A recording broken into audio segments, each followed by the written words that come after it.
Sabi nila, kapag in love ka, nagkakaroon ng kulay ang mundo mo.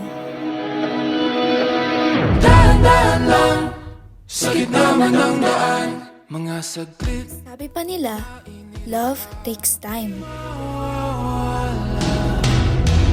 Di pinapansin, ingay sa tabi, magulong kapaligiran, sa'yo lang ang tingin. Di pinapansin. Even just 1 second with the right person can feel like more than a lifetime.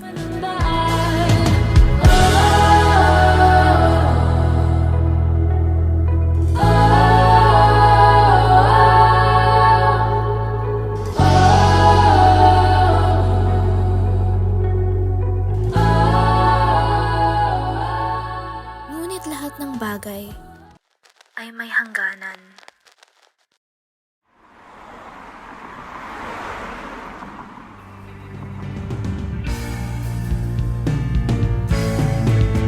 Adik sa'yo,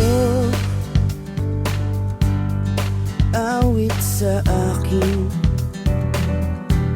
nilang sawa na sa'king mga kwentong marating tungkol sa'yo at sa ligaya. Garage sale? Iyong hatid sa aking buhay, tuloy ang bida sa isipan ko. Ang ganda ng tinda nila, ha?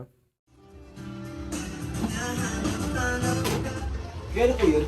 Ay, wala po yun. Nagtalaan po lang baka sakaling may makita akong magandang din. Sige po, pili ka lang po dyan. Yan kuya, maganda yan.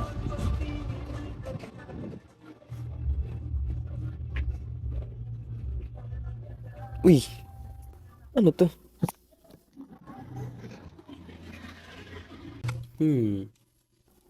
Kaset?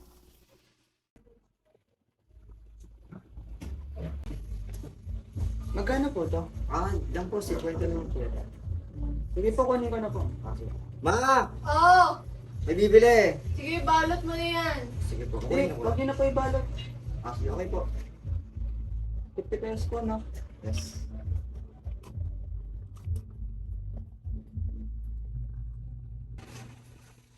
Sige po.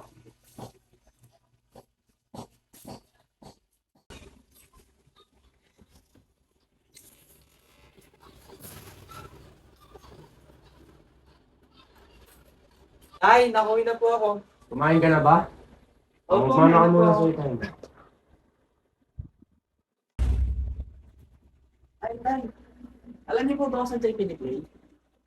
Yan anak, sa kasutlayan. Try mo panoorin kung ano lang. Sige po, try ko po mamaya.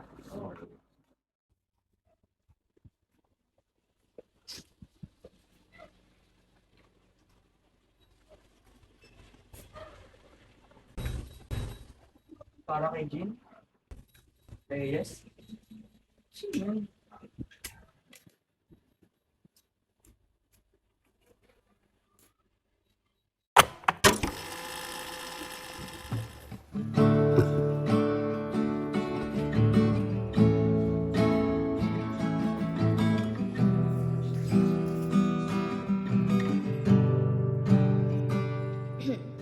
Kamusta, Jean?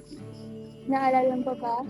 Ang mga alaala kung paano tayo nag-umpisa at humantong sa pag-iibigan. Sumasabay sa ukoy na... Nakakatuwang isipin ang mga panahong walang hanggan kitang nasisilayan sa ating paaralan. Hoy! Ikaw ah, Hoy!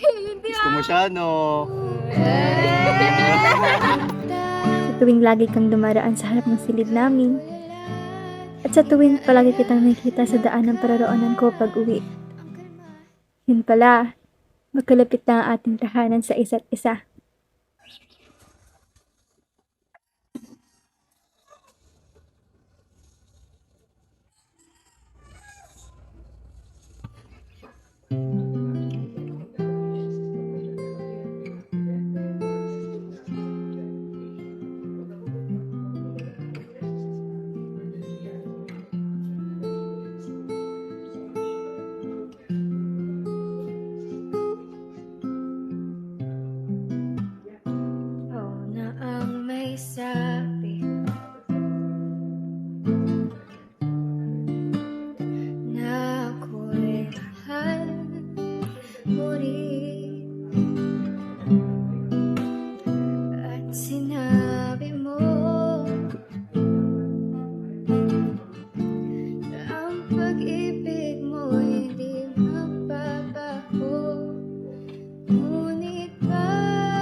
Kasi bang alalahanin sa mga oras na lagi tayong pinagtatagpo ng tadhana Wow, ang galing na, ang ganda pa.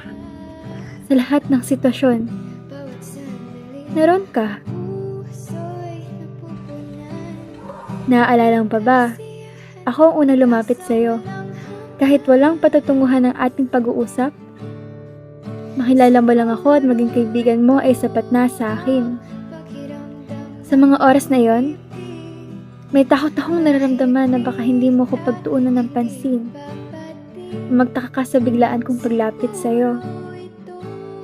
Ngunit, sandaling tumugon ka sa aking magpapakilala sa iyo. Tila bang may galak at kiliti akong naramdaman sa mga oras na yon. Naroon din nagsimula ang ating pagkakaibigan. Parati mo kong niyaya kumain sa labas o sa tapat ng paaralan natin. Nilibre mo pa nga ako ng palamig at kwek-kwek.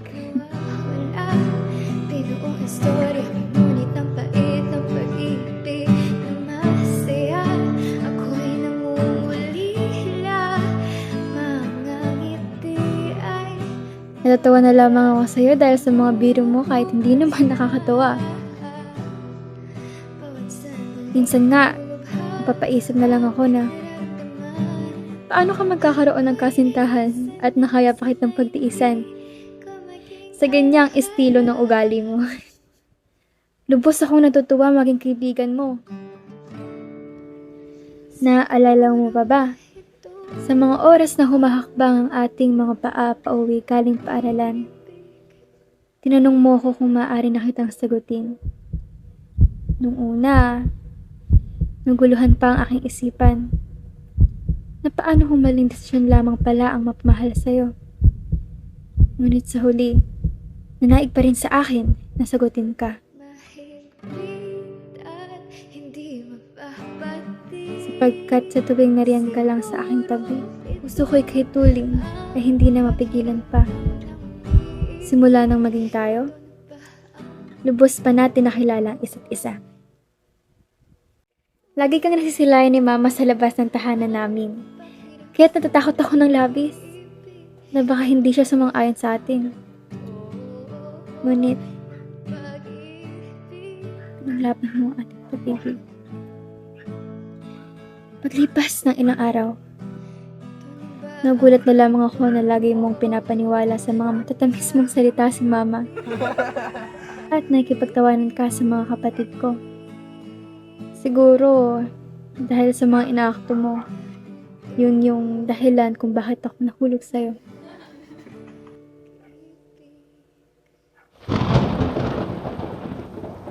Kay dilim na pala ng kalangitan. Nakalungkot naman pagmasdan to. Hindi na ako makahanap ng mga salita pa kung ano ang mga sasabihin ko sa'yo. Lubos mo pa rin ba ako kinamumuhian? Tawarin mo ako. Tawarin mo ako, Jean. Alam kong labis-labis ang iyong nararamdaman nung panahon na nawala na lang ako na parang bula sa tabi mo.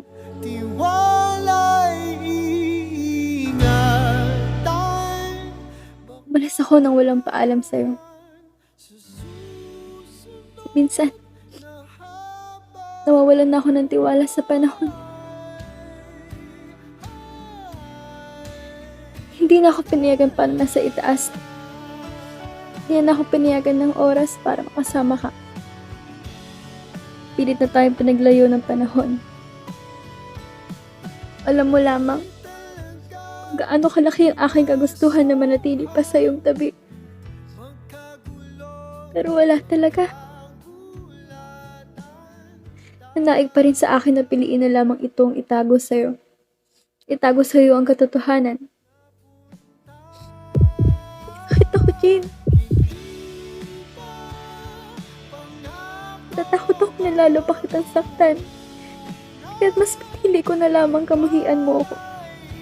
Kaysa makita kang lumuluha sa oras na ang aking katawan ay wala ng buhay. Wala ng buhay pa ihaharap sa'yo.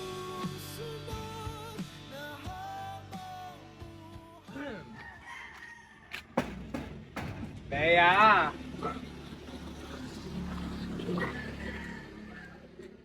Bea, nasan ka na? Tawarin mo ako.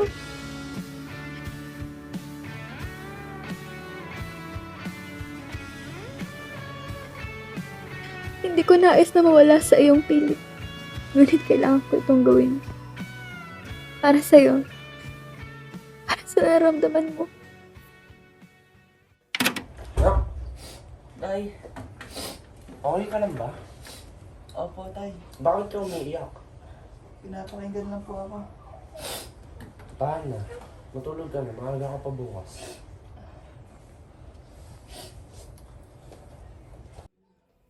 Hindi ko akalain na ganito pala ang laman ng kaset na yun. Nakakalungkot naman. What if hanapin ko si Jean? Nang malaman niyang totoong nangyari kay Bea. Tama. Hanapin natin si Jean. Hahanapin natin si Jean.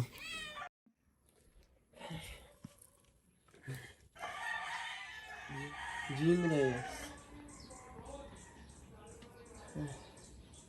Wala pa pang akauntong tao na to sa panahon ngayon?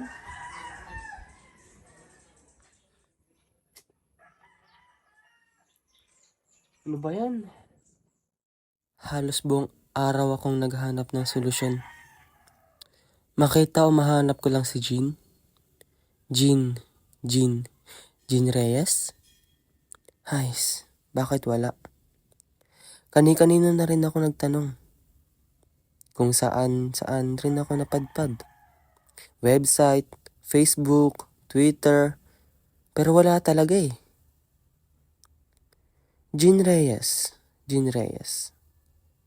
Reyes? Teka. Parang pamilyar yung apelyido ah.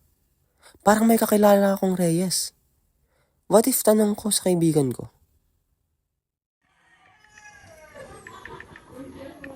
Uy, Jared! Busy ka ba sa school bukas? Oh, napachat ka, Quezon. Kita sana tayo sa gym. May tatanong lang ako. Sige. Kitain na lang kita sa gym bukas. Sige, salamat.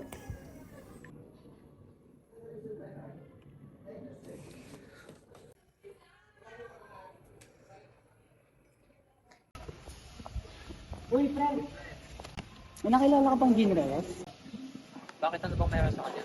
May nabili kasi akong kaset. Tapos napakinggan ko. Na-curious ako, sino ba talaga yung Jean Reyes? Jean Reyes. Kaapelido ni April yun. Sa kanya ka naman kaya magtanong. Evelyn, ayoko nga. Di naman kami close nun. Huwag na nga. Tamama na lang kami sa kantin. Tara.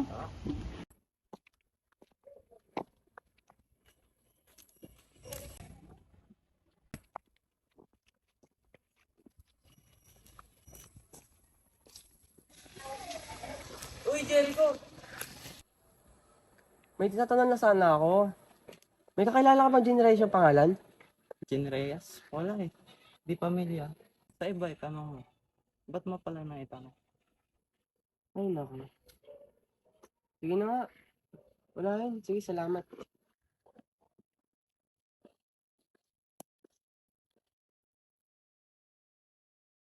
Parang gusto ko ituloy yung kaset.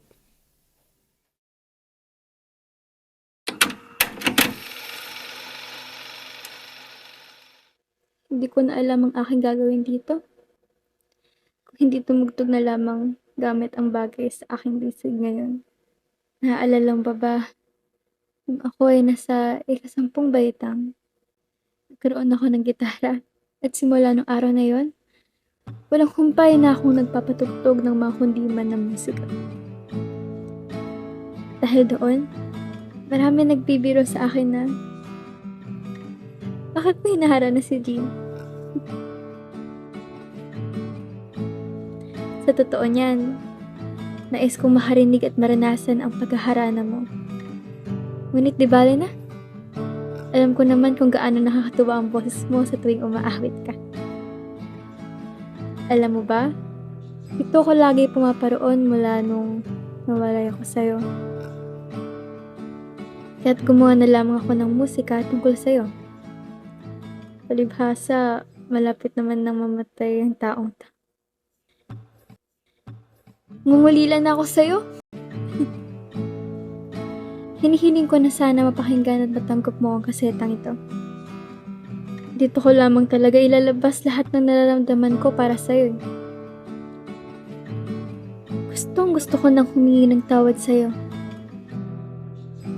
Hindi lamang ako nagkasakit. Iba siguro yung mga nangyayari ngayon. Siguro tayo nahihirapang dalawa. Mamakaawa ako sa Diyos at hinihiling na sana makuha mo yung kasetang ito na aking ibibigay sa'yo. Sana mapakinggan mo ito at malaman ang katotohanan ng aking nararamdaman na kailanman hindi ko na masabi sa iyo. Nakikiusap ako, Diyos ko. Hihiling na marinig ito ni G. Sana matagpuan mo ang kasetang ito. Mahal ko. Mahal. Mahal na mahal kita, Jean. Ubos kitang iniibig na kailanman. Hindi ko itatanggi. Paalam na mahal ko, Jean Carlos Reyes.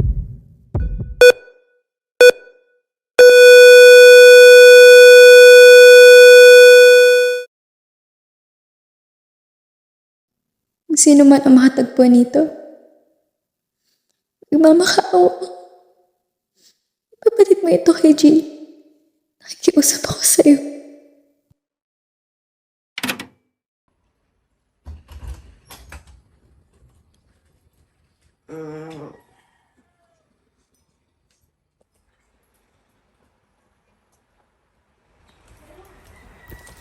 Isa-chat ko ba si Evelyn? Ay, sige na nga.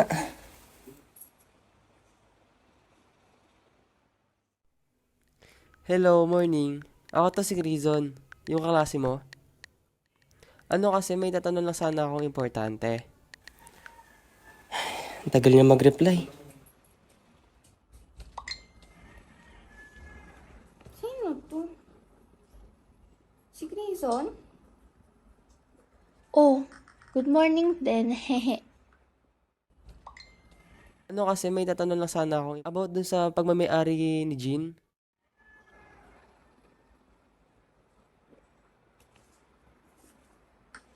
Ha? Paano mo nalaman si Jean? Sa cassette tape, may nakapagsabi kasi sa akin na kilala mo raw siya. So, kilala mo nga. Oo. Tito ko siya. Pwede ba tayo magkita sa coffee shop ngayon na? Sabihin ko sana yung kung bakit kilala ko tito mo. Sige. Doon na lang sa tapat ng school natin.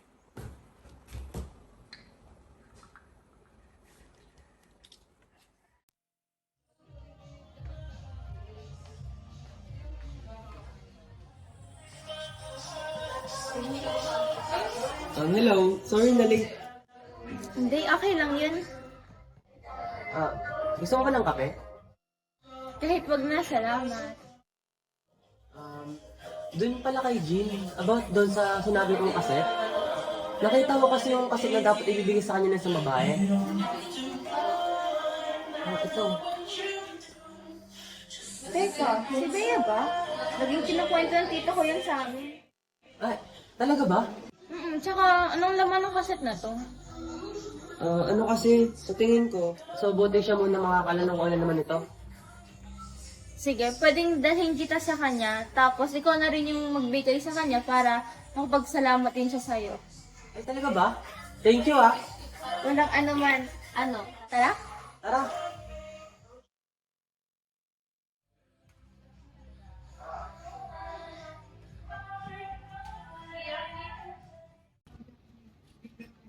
Minsan tara. Dito, andito po yung klase ko. May gusto po siyang itanong tsaka ibigay sa inyo. Magandang hapon po, Sir Jean. May tatanong lang po ba ako, kailangan niyo po ba si Bea? Oh, iho. Maupo ka muna. Salamat po. At ito, Jean na rin ang itawag mo sa akin. Ano pala ang sadya mo rito? May tanong lang po sana ako. May kilala po ba kayong Bea? Ha? Teka, Iho. Paano mo nakilala si Bea? Ano po kasi, nakilala ko po siya at kayo sa kaset na ito. Kaset? Anong meron sa kaset? Anong laman nito? Mas maganda po kung kayo na lang po makakatuklas ng laman na yan. Galing po yan kay Bea.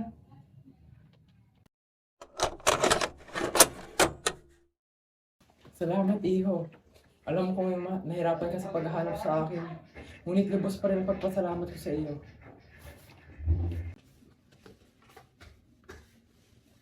Wala ko naman po. Salamat din po. Sige na po, mauna rin po ako dahil baka natin ulit po ako sa amin. Ingat ka, Iho. Salamat po. ulit.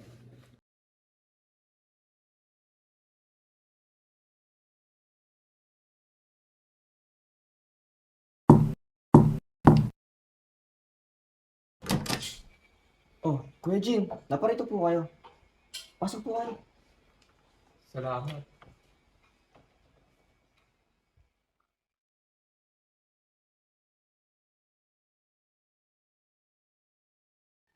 Oh, kuya, bakit kayo na pa rito? Napasadya ako rito para kausapin nila si tita. Ay, wala si mama dito eh. Pero pwede naman natin siyang tawagan.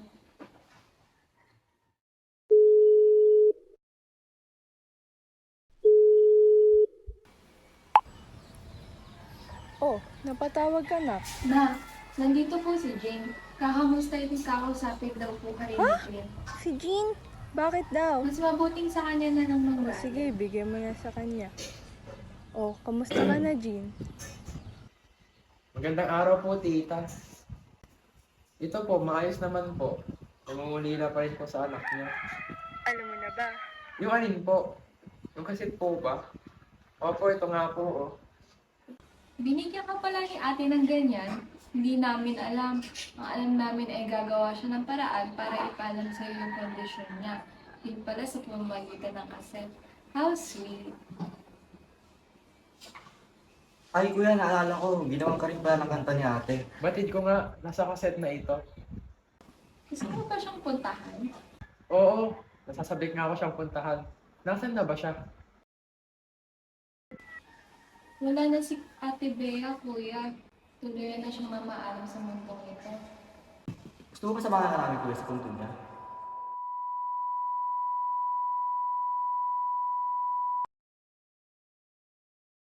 Sorry, Jean. Hindi namin nasabi sa'yo kaagad.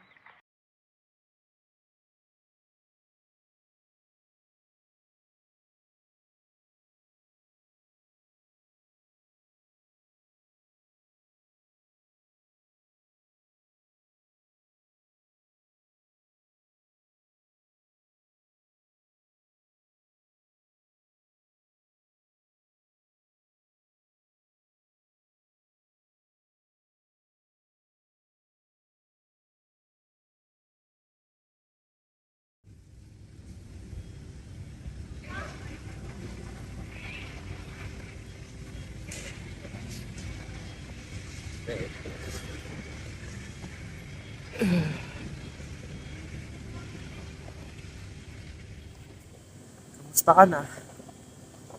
Ilang taon na rin. O dekada nung huli tayo nagkita. Pero ngayon ko lang nalaman na meron ka palang iniwang kaseta na dahil sa aking parinig.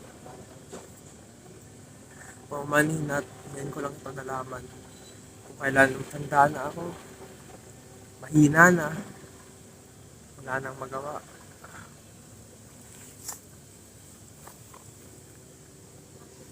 Pero Bea, alam mo kung kaunti na lang oras ko dito sa mundo, kasama na rin tayo. Patawarin mo ako kung hindi kita nasamahan sa laban mong tinago sa akin sa lahat ng mga taon na iyon. Patawad. Ngunit kahit ganun, yung mga ginawa nating memorya na magkasama, yung masaya, tayong dalawa, yun ang pinakamasaya para sa akin. Mula noon, Nawala ka. Hanggang ngayon, nawala ka pa rin. Ikaw pa rin ang aking minamahal. Ikaw ang nagbigay kulay sa madilim kong buhay. Sa buhay na walang patutunguhan. Salamat, Bea. Salamat, mahal ko. Hintayin mo ako dyan. Aking mahal. Salamat.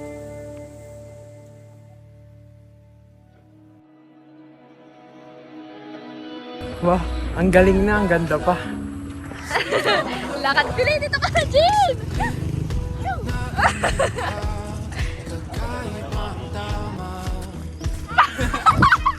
Kilig ako. Pwede ba tayong lumabas? Oh, okay. Masal ba sa tayo? 1, 2, 3.